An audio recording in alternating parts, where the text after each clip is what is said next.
Each week, the Bible as Literature podcast brings you in-depth discussion of the biblical text in a format short enough for your morning commute, but long enough to be substantive, posing difficult questions meant to keep you engaged. If you value this work, please consider donating as little as 25 cents per episode. That's just $1 per month. To learn more, please visit patreon.com/Bible. That's patreon.com/Bible. Thank you.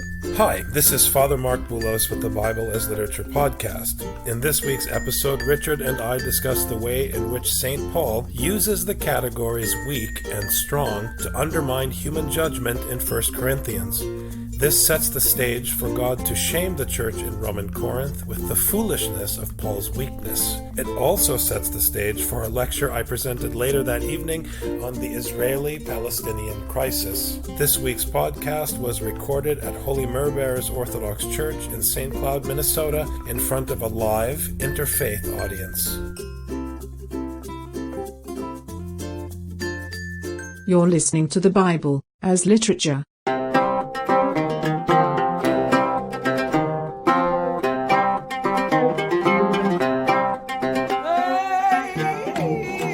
Hi, this is Father Mark Boulos. And this is Dr. Richard Benton. And you are listening to episode 32 of the Bible as Literature podcast, brought to you live from Holy Myrrh-bearers Orthodox Church in St. Cloud, Minnesota.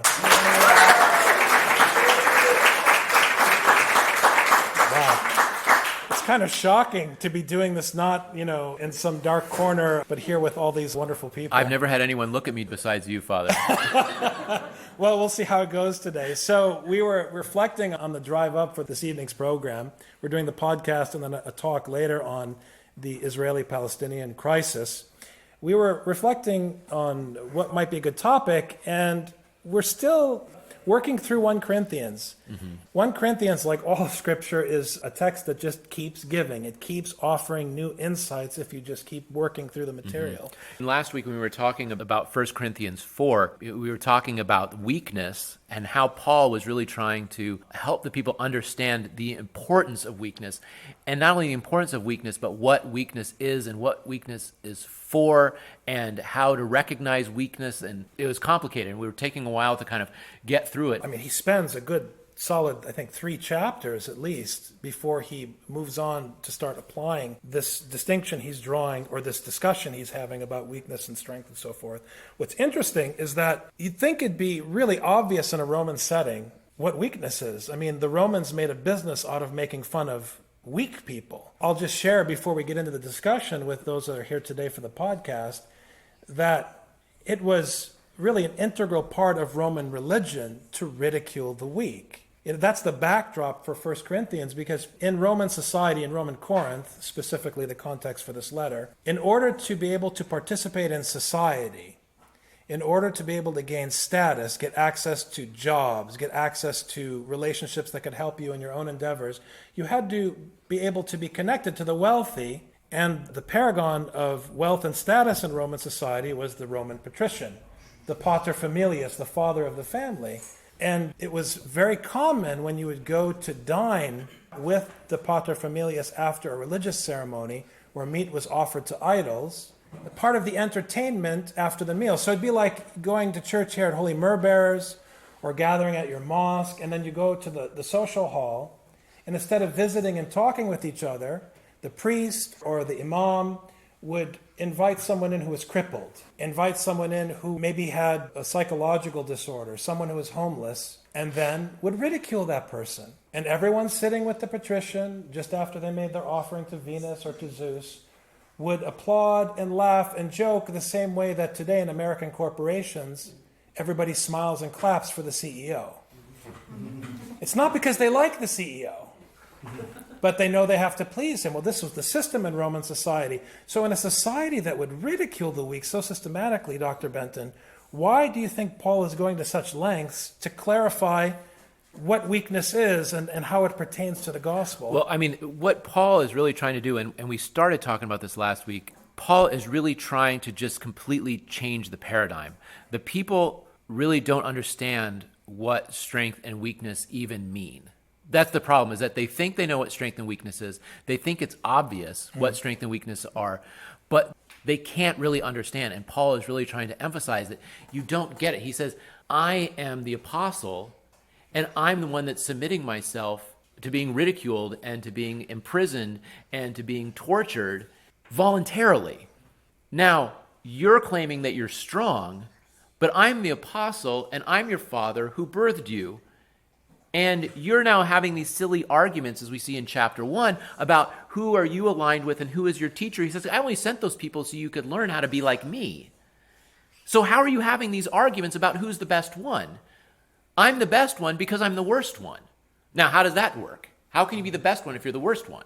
And this is what he's trying to do, is through this kind of absurdity, how do you have a teacher who is the one who's made fun of the most? It doesn't make sense. The teacher that everyone thinks is ridiculous, that everyone makes fun of, he's saying, no, I'm having them do that so you can understand. Not just a teacher, but specifically in a Semitic context and a Roman context, it's a very loaded statement. A father. Paul will claim later at the end of chapter 4 that he is their father in the gospel. So again, in a Roman setting where the role of the father is to ridicule and to build up honor by shaming the weak, Paul, at least in Roman eyes, is shaming himself. It's very interesting. Right. He keeps saying, we preach Christ crucified, a stumbling block to Jews and folly to Gentiles, but to those who are called, both Jews and Greeks, Christ the power of God and the wisdom of God. So he's saying that Christ is crucified, which you can't understand. But those who do understand see that this is power. But how does that make sense? How can God's Son, crucified, be a symbol of power? Right. It doesn't make sense. And this is precisely what he's saying. It doesn't make sense. But then he says, for consider your call, brethren. Not many of you were wise according to worldly standards. Not many were powerful. Not many were of noble birth. But God chose what is foolish in the world to shame the wise. God chose what is weak in the world to shame the strong. God chose what is low and despised in the world, even things that are not, to bring to nothing things that are. So he brings in what's foolish to say, this is the strength of God. Well, and it's striking, and again, I'm going to just share some historical context here since we have a broader group today. It's striking that Caesar's title was the Son of the Gods and the Savior of the world. That was his title. The titles of the ancient kings in the ancient Near East was the Son of God. Like King Tut, Tut-Ankh-Amun in hieroglyph means the image of the god Amun, which means in the ancient world they understood that if you were the god's son, you were a reflection of his power on earth. So imagine now you have Paul talking about weakness and honor and shame and strength, and so all these different themes, and then he presents the weakling Jesus Christ as the Son of God. It's very striking. It's we preach Christ crucified. So we can say, oh, well, maybe he's talking about the resurrected Christ, and that's the source of life, that's the source of strength. No, he says preaching Christ crucified as the basis. I mean, if we think about it, this is the thing, we're so programmed to a certain kind of language as Christians that we brush through complete absurdities, okay? How is it the case that he is the source of your life in Christ Jesus? How does this make sense? If you're preaching Christ crucified, i.e. dead, how is this a source of life?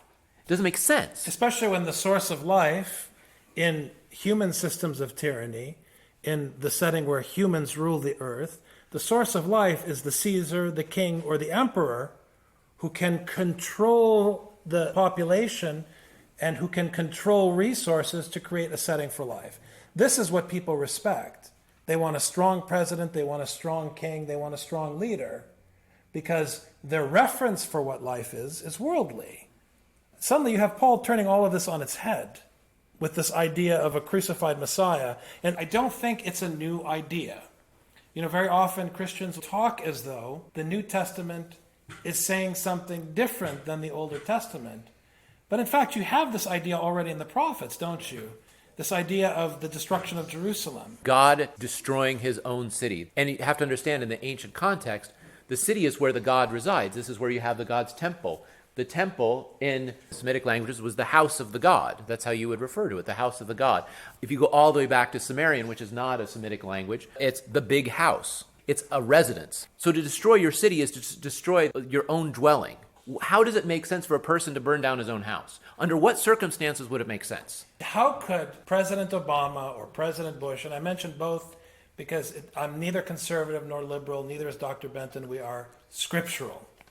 But how would it make sense, or how would it sound to you if after this terrible tragedy of the beheading of this journalist, President Obama stood up and said, "This was done to us by the hand of the Lord, and we deserve it, and we will not retaliate"? How would you feel as Americans if that's how your president spoke? Well, that's how God speaks in the Torah. And the same God who speaks that way allowed his own son to be executed. And just to show you how, like, as human beings, as Christians, we still fight against this because we want to say the source of life and the source of power is the resurrected Christ, right? But then in chapter 2, but I decided to know nothing among you except Jesus Christ. But he goes on, except Jesus Christ and him crucified. Right. I decided that I wanted to know nothing but Christ and him crucified. He's just digging at the people, saying, I decided that I was going to be as low as possible in my understanding. He keeps going. My speech and my message were not in plausible words of wisdom, but in demonstration of the Spirit and of power, that your faith might not rest in the wisdom of men, but in the power of God. I didn't want to make sense. So here's Paul coming with a God that makes no sense and a word that makes no sense. What purpose could this serve? The only purpose this can serve is to start saying, do you actually understand what makes sense or what doesn't make sense? Right. How do you feel, for example, when I say Jesus Christ is a weakling, those of you who are Christian cringe.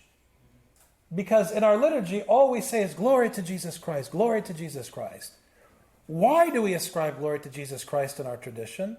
Because the power that he is wielding is not the power that you're dreaming of. The power that you're dreaming of is the power of Zeus, which is expressed in the army of Caesar. What Paul is saying is that your category for what strength is, your paradigms for what weakness is, are wrong. That the teaching is undermining the human system of logic and reason. Because no matter how altruistic you try to be as a Christian, when you see someone ridiculed, it's hard not to look down on them. Pitying someone who's ridiculed is not love, it's condescending. When someone is ridiculed and you look at them being ridiculed, you still think less of them. Look, and I've mentioned this before in the podcast, Richard, how we think that we've progressed because we're all Hegelian at heart. We all believe in the lie of progress. And we think that we would never treat women or homeless people the way the Romans did. But just go on the news, and you don't even have to watch the stupid CNN and Fox News, which are basically the modern theatron, where you watch the Christians get eaten by lions. Just go to Google News and search on Britney Spears. And look at how they ridicule her. And there's always a young woman whom they ridicule in the media. Britney Spears, all of the Christians would say, oh, she's so immoral, she's this. She said, no, she's Mary Magdalene functionally. She's the village prostitute possessed by 7 demons whom only Jesus loved. But you, all of us as Christians, watch how they treat her on the media and we buy into it, which proves that we don't accept what Paul is saying. Well, and when we look at the implication of this, if you say that the power of life comes from the one whose son was crucified, what does this mean? It means that the one who seems to have put him to death, Caesar, is not the one who holds power. Because he's the one that follows the paradigm correctly.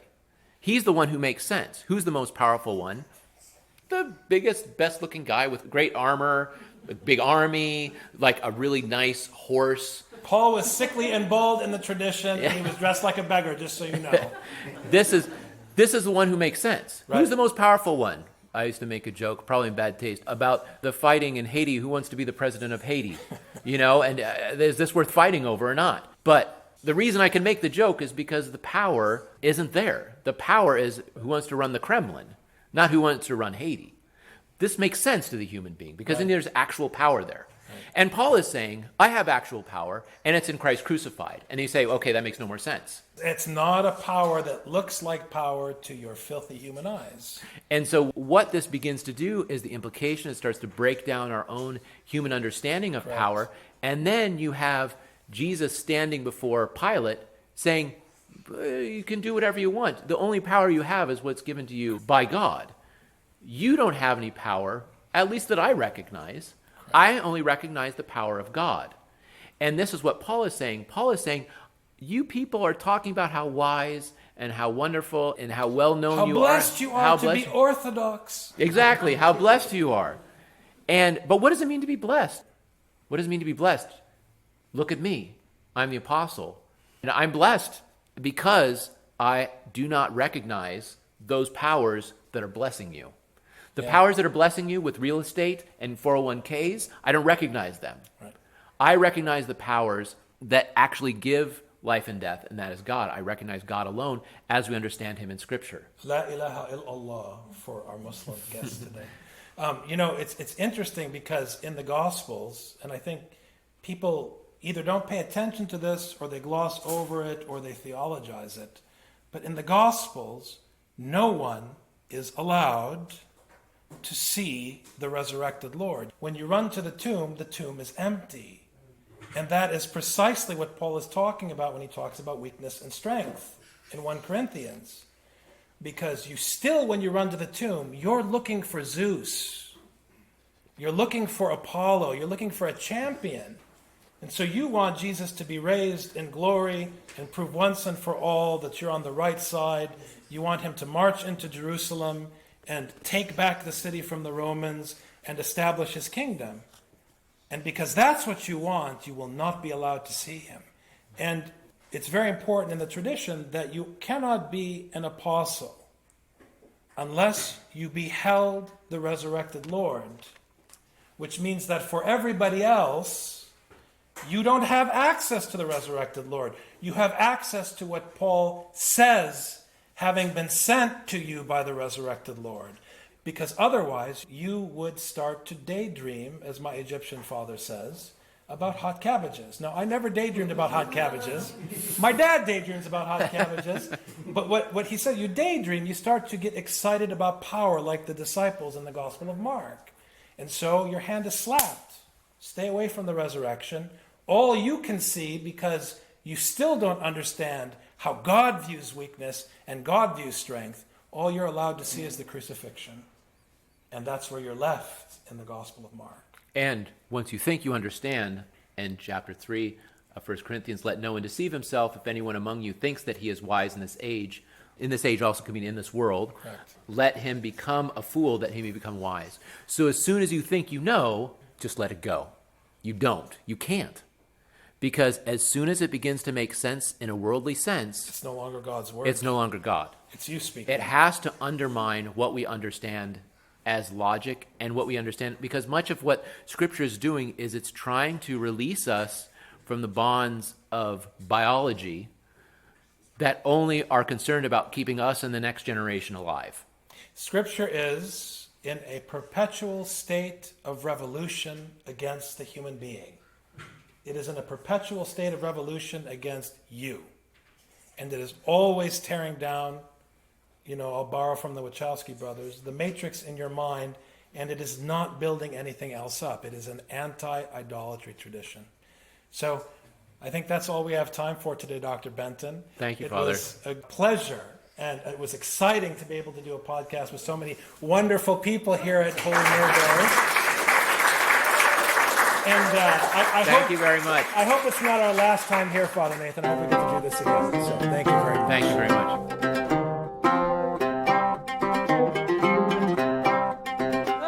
You've just heard the Bible as literature. Thanks for listening.